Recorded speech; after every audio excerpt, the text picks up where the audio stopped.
Your beef supply is under attack. Your food is under attack. With your money. Recently, an omnibus bill that was passed in what I would consider the dark of night, secretly hidden within that bill was RFID tagging mandates for all cattle and bison in the United States. Welcome to the Dust or Mud Podcast. I'm Shelley. And I'm Rich. And after 25 years in the United States Air Force, we retired and started a small first-generation regenerative farm. In the Air Force, I was a fighter pilot, but towards the end of my career, I also worked as a staff officer where I was in a policy office and then spent 5 years in Washington, D.C. working in the Pentagon. So if there's one thing that I was able to learn in that time, it was how things work in Washington, D.C. I actually wrote 2 master's theses on the civil-military relationships. So I got pretty good at what's going on with the civilian side of things and how things are working in Washington, D.C. So I'm ready to talk about this one. Yeah, your firsthand experience with the actual bureaucrats within D.C. gives you an absolute better perspective on what's really happening within that district for the rest of us. I would say it's definitely a different perspective, having been living there, having done it. Right. And now also from the perspective of having a small farm, being a small cattle rancher. We call it a farm because we have multiple species, but we do have 30 head of cattle. We are a small farm, and this policy will most likely affect us on some level. Yeah, we're gonna fight it where we can at our level. Right. So I'm hoping that we can stay outside of it, but any military strategist will tell you that hope is not a plan. No, I guess not. That's an interesting concept. Yeah. So let's jump into what's actually going on. I'm going to use an article written in the Natural News by Ethan Huff, and this was published on March the 8th. He starts out by saying, hidden deep within the new omnibus bill is a secret provision to allow the federal government to electronically track all cattle in the United States.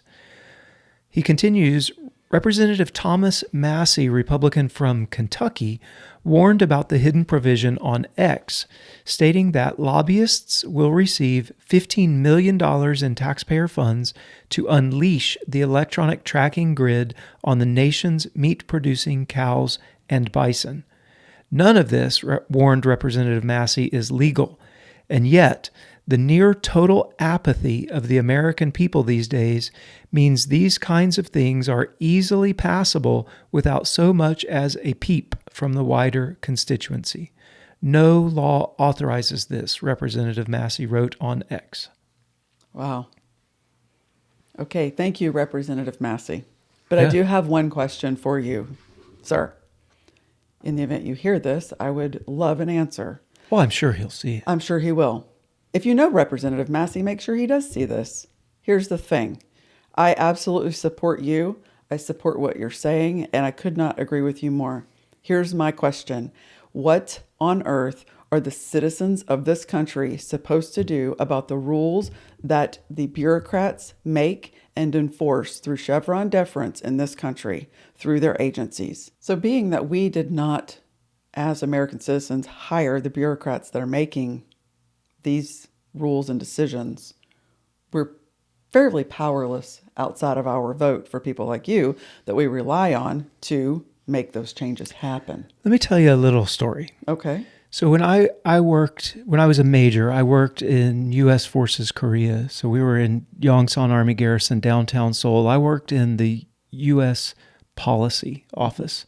So our office was responsible for the international negotiations that happened between the two nations regarding defense matters.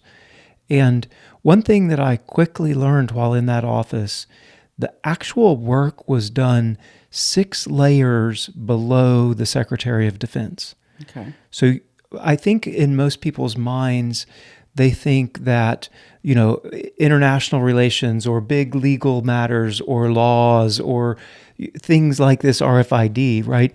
They believe that, well, that has to be the Secretary of Agriculture, probably is the person that's working on that. Sure. Well, let me tell you, at the negotiations that were being done between two nations, 6 layers deep was the Deputy Undersecretary of Defense, the DUSD. So not the SecDef, not the Deputy you go, if the SecDef is layer 1, layer 6 is where all of the negotiations were happening. And if the Deputy Undersecretary of Defense couldn't work it out at his level, then it bumped up one level to the Deputy Assistant Secretary of Defense, Right. which was level 5. Right. So when politicians change out at the top So the president? and they say, we're going to clean the slate, we're going to wipe this out, and we're starting afresh, we're starting new with Drain the swamp. yeah, whatever the claim happens to be. They never, have I seen it in over 25 years, they have never gone deep enough to actually change anything, because that top layer isn't actually where the work is being done anyway. Right. It's six. Since it's 6 down, those people have been there for 20, 25, 35 years within the bureaucratic system in Washington, D.C., and those are their people. That's right. You get way below the level of the political appointees, all the way down into the level of the government service civilians. It's almost, having been a supervisor of many government service civilians, Right. almost impossible to fire them. Almost impossible to fire them. Right. So the idea that a senior political official can come in and just make sweeping changes at the level of where things are being done is, to me, ludicrous. That doesn't happen. So if you look at this specific thing, Okay. so I started digging into who actually did this, Okay. right? Because I have a feeling that it's not the level or I layer will tell that you you would the think. people that I think, as a citizen of this country, when I read this happened, Yeah.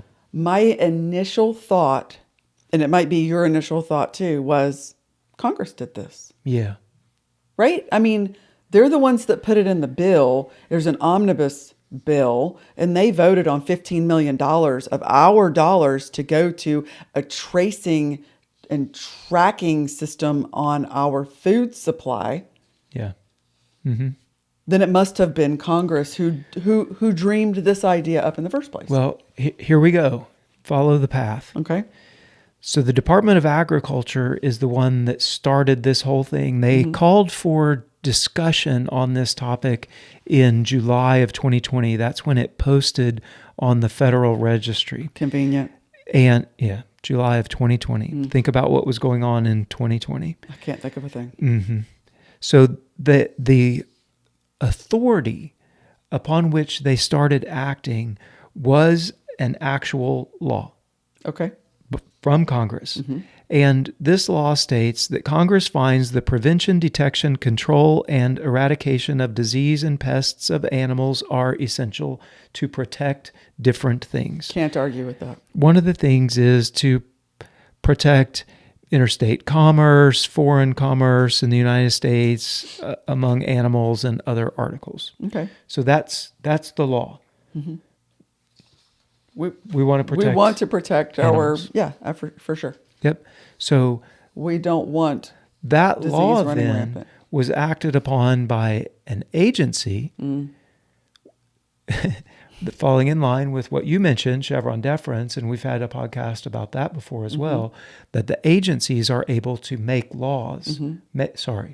The agencies are able to make rules and regulations based on mandates based on authority granted to them within the laws that Congress passed. Right. So Congress doesn't dig all the way down into all of the details. They just say, we need to keep our animals safe.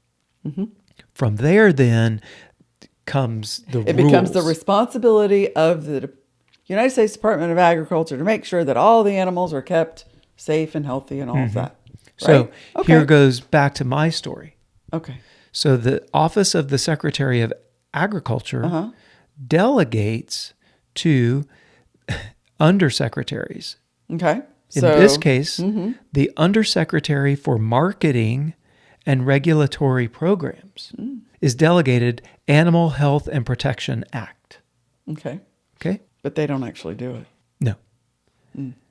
No. So now we're talking the Undersecretary for Marketing and Regulatory Programs delegates to the Administrator of Animal and Plant Health Inspection Service. Okay.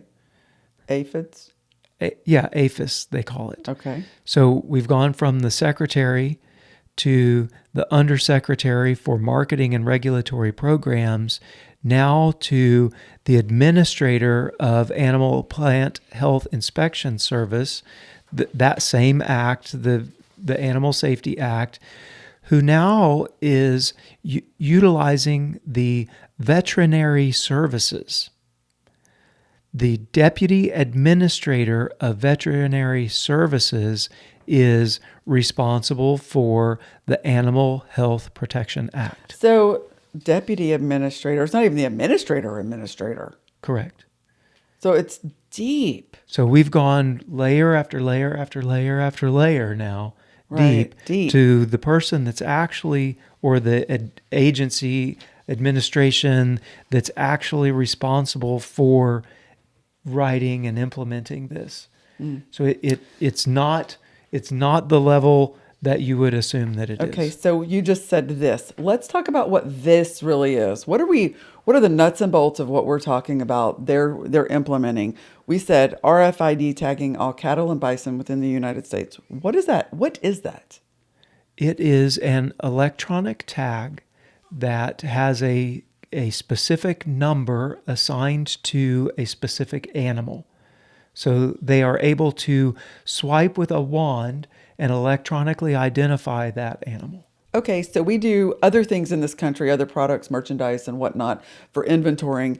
Say a crate comes in from the Pacific, across the Pacific Ocean, and they can RFID tag and identify everything that's in that crate through one big, huge scanner. Yeah, Big inventory. Well, think about stuff. Your packages that are coming to you in the mail. Yep. You can get real-time updates as to where they are Because of their RFID That's tagging system that they have in it. The technology happened, a couple decades Yeah, a ago long is when time it ago. really started. Right. And now what they're wanting to do is use that same technology with our livestock. Okay. So big deal. Well, Track them. yeah, we could. Okay. And the proponents for this tracking say that it is for disease control and prevention. It's for animal welfare. We are able to know exactly where an animal came from and track it all the way. So if there's a steak that is contaminated, it can be tracked all the way back to the animal, the farm from where that animal originated. The where that falls apart is the large operations, like the confinement operations, the Feedlots. the feedlots, the CAFOs. They're able to get batch tags. So the thousands of animals in their facility all have one number. What? One number. That- Because it's As really, if they're one unit? well, it's really difficult to do individual tracking. No, that's the whole idea. They want individual tracking. Let's track them. They want individual tracking at the small farm level. They're not looking for individual tracking at the huge confinement level. Hang on a second. Are you for real right now? Yeah, I'm for real. I don't think you did your research good. Are you serious?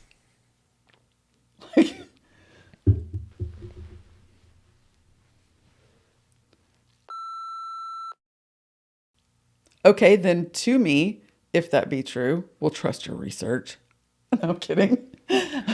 Okay, to me, if that's true, then it becomes very, very suspicious that the lobbyists for the large conglomerate meat producers are behind all of this to continue to gain more control over our food supply and push out the smaller farmers. So on X, Representative Massey posted an email from the Farm Bureau Okay, we go there. that was speaking out in favor of the electronic identification. Oh, the Farm Bureau is in favor of the electronic. Really? Mm. So, oh wait, who's paying the big bills to the Farm Bureau? Right. So where Okay. where opponents of this are going in their thinking is that this is another way to track what's happening and then use that data to weed out the small farmers. So as the small farmers weed out, all of your production is consolidated into the big four. And as long as the production is consolidated into the big four, that's where all of the lobby money is. So it's all easily controlled. Got it. So the big four, through the lobbyists, with the government, are all working together. It'll be real easy to control what's happening there. Yeah, because, well, if they're lobbying, they already have the department in their back pocket. If they have the department in their back pocket, the likelihood of the department coming after them is pretty slim because they're all in cahoots together. But if those people show up on a small farm somewhere, you don't have a leg to stand on against those people. It's a very difficult fight. And there's a farmer in the great state of Pennsylvania with his own fight against those departments right now. Yes. And he is struggling hard just to keep his head above water. And the only way he's staying is the generosity of other people. That's right. People are donating. At this point. And so small farmers, you can't compete against that. Against the federal government? No. No. But yet the large farmers are helping to create the policies to control your food supply. Correct. So what do we do? Representative Massey, what do we do? As small farmers, what are we supposed to do? As consumers, as concerned citizens, as people who just want good food. Where's food sovereignty? Where's food freedom? Where's food choice? Where is farm sovereignty in all of this? I can tell you farm sovereignty is not in those ID tags. They say US on them or USA on them, and it is illegal to remove those tags. Okay, y'all know the tags they put on pillows, illegal to remove? That's what it reminded me of when I saw it. Yeah, but the difference is those tags on pillows say until it reaches the final consumer. So like if you're the person that buys the pillow, you can remove the tag. That ear tag, once it's put in that animal, it is unlawful to remove. And so if I buy a cow from a livestock market and it has one of these tags on it, unlawful to remove. I know. Do I own the cow or does the U.S. government own the cow? Oh, trust me, you own it because you're responsible for its health and welfare. But it has their tag on it. That's right. They're going to track it. And in the event that something goes awry with it or with anything on a small farm, they have full and complete control over the actual without a doubt, life and death of that animal. They'll euthanize it. Look at what happened with poultry last year. The federal government showed up to poultry farms and foamed millions of birds. Foamed. Whenever he says foamed, the federal government, they literally lock the birds into their birdhouses and they fill them with foam and they drown them. That's what they do. Whether the birds were sick or not. Sick or not. One sick bird, 10,000 dead. Right. Didn't matter. Right. So that's the kind of, when they are talking disease reality. Disease control and prevention by using these tags. Now, they can track it back to, if there was a sick animal, it's tracked back to your farm. There goes your herd. Mm. And it's unlawful to remove the tag.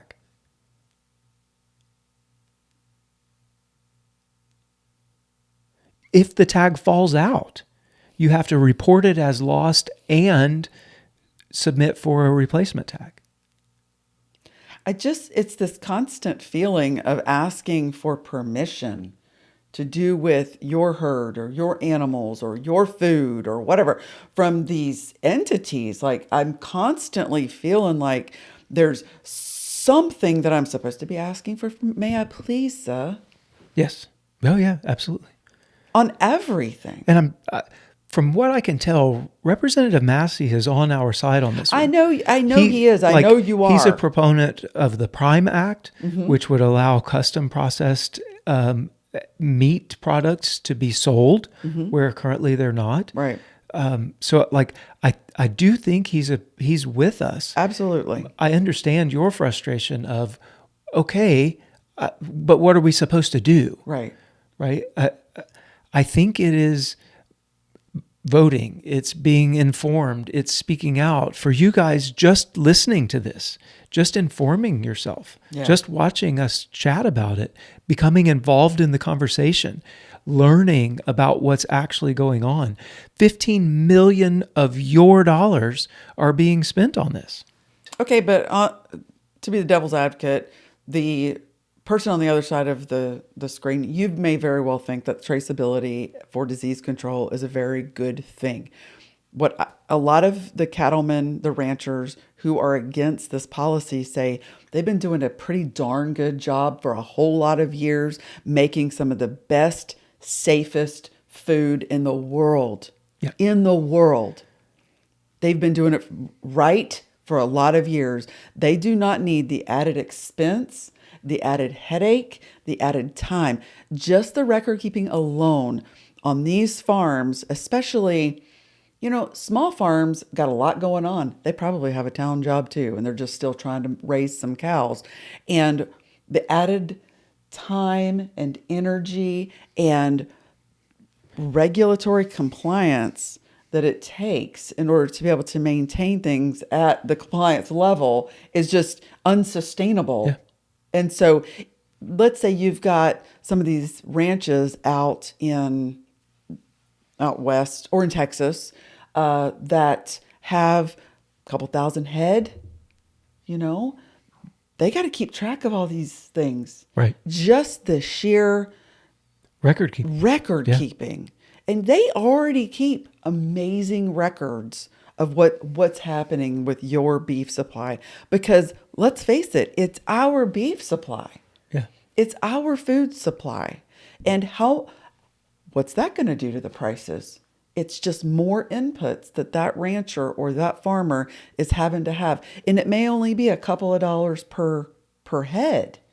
It may only be a little bit, but every little bit counts. Every minute, every penny, every dollar, every pencil marking, it takes resources. And anytime you take resources from the farmer, it costs the consumer. Yep.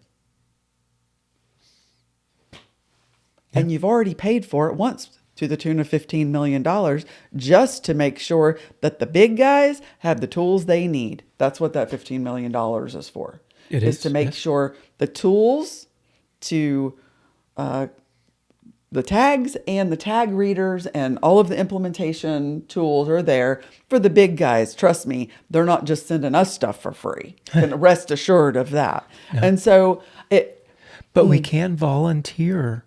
What? For a site identification number, a PIN, a premise identification number. No. No? No. I don't volunteer for it. You surprise me. I'm sure I surprised them too. You don't want a PIN? No. A voluntary premise identification number to go along with your USA unlawful to remove tags? Wow. On my cow that I bought and take care of and feed and love. Right. No. It doesn't belong to the USDA, Department of Agriculture. Yeah. No. Not even the veterinary services. Not even the veterinary services. Not them either. Oh. So in the event that these regulations are broadly enforced across all the cattle in this country, by the way, I believe that the average rancher, the average herd size, I should say, within the United States is about 45 head. So that means there are a whole lot more, very small farms like us. right, than there are the huge ones. Right. What does this implementation to our way of life, to the farmer who wants to grow food at a smaller scale, what does this really mean to our way of life? To me, it is an erosion of our freedoms. We didn't vote for it. We didn't agree to it.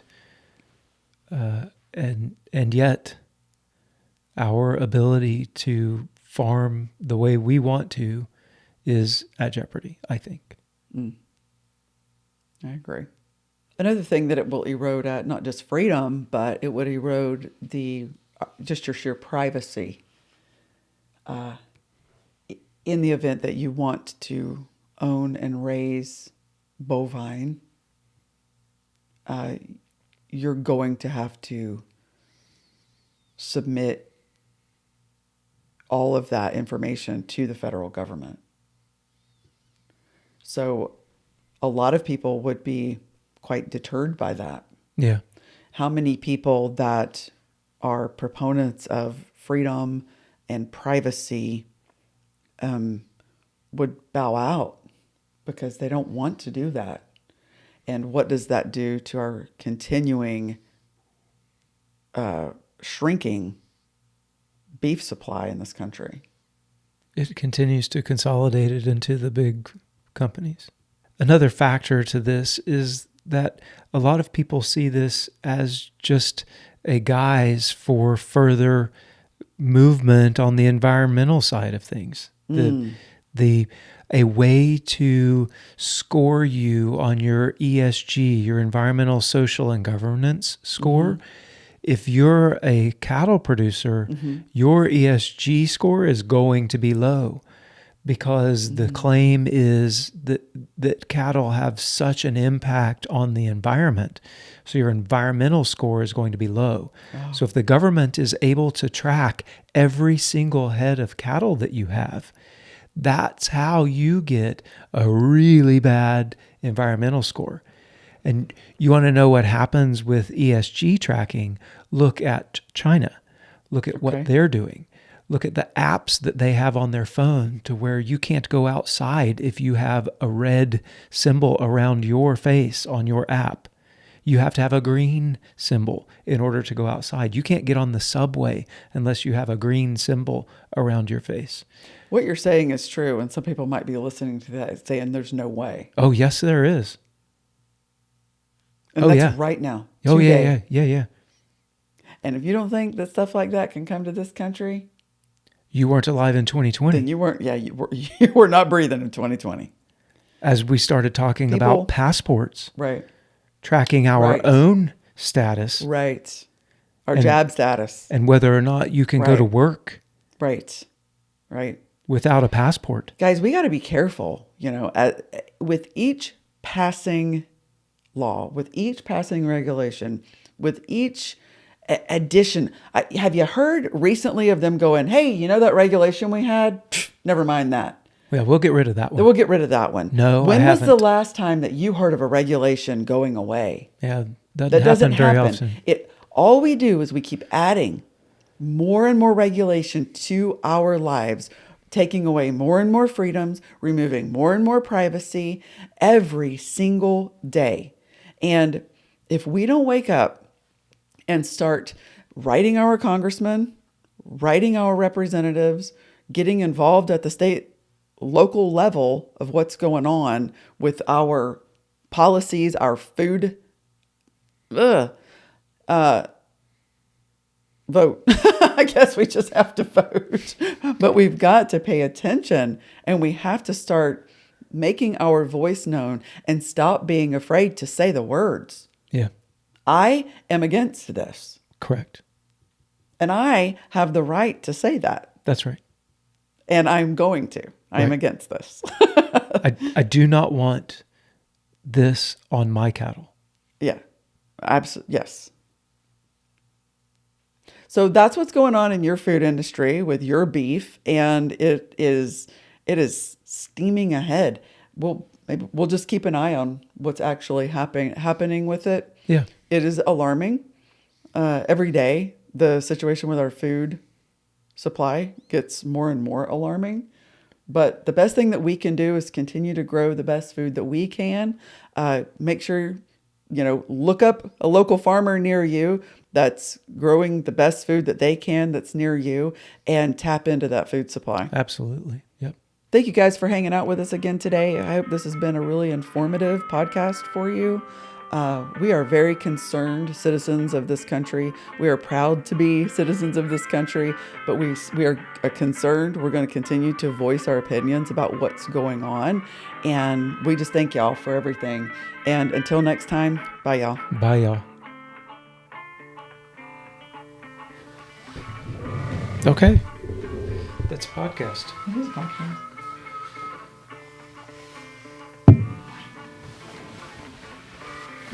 If you know Representative Massey, don't frickin' call me. You're going to be surprised. No, I won't.